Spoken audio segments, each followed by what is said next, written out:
How's it going, everybody? Carabao Cup champions. How's that sound? Really good this year, doesn't it? I just thought I'd do a really quick video for my thoughts on the game yesterday. The Kelleher, not just for the penalty, but I think he pulled off some really good saves all game.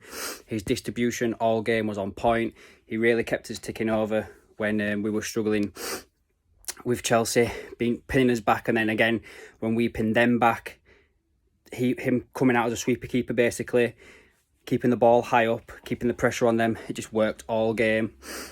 Virgil van Dijk, the general at the back, kept them all marshalled. He really controlled that back line all game.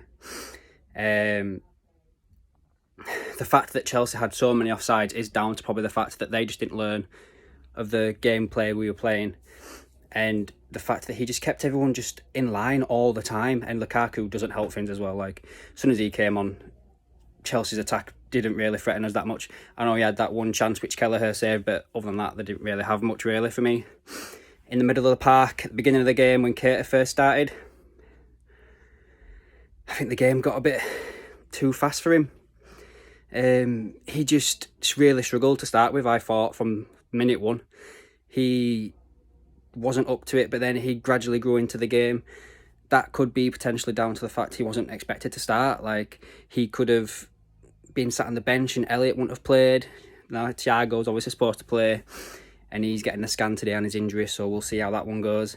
Henderson ran himself into the ground all game. He put so much effort in for the team, constantly just running and running and running and running.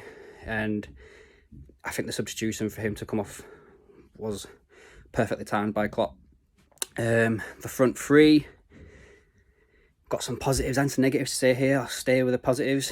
Luis Diaz, what a player this guy looks like he's going to be. His trickery and pace constantly, all game he caused trouble for Chelsea. And he did have a few moments when he was tracking back and he played balls back when he should have been looking, but he wasn't. And he put us in danger of Chelsea being in a better place. Sorry, I'm a little bit out of breath. I've just been out on my dinner. Yeah, so Luis Diaz, cracking player. As soon as he gets properly settled and he takes off, he's just going to be phenomenal, I think. Salah, quiet most of the game. He did have a few moments when he was being really trickery on the ball, shooting when he really shouldn't have done.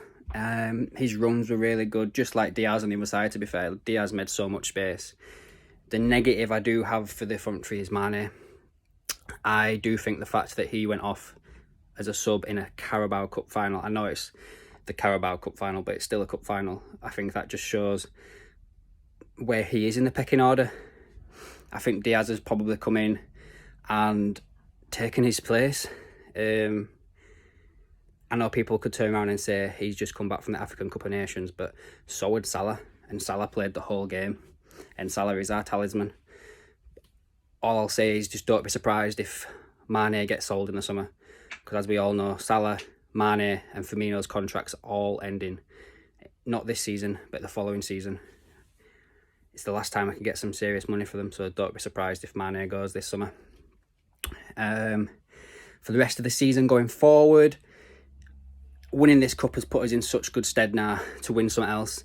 If you look back on history, teams that win the Carabao Cup generally go on to win something else. And I do know that that's been Manchester City the past couple of years.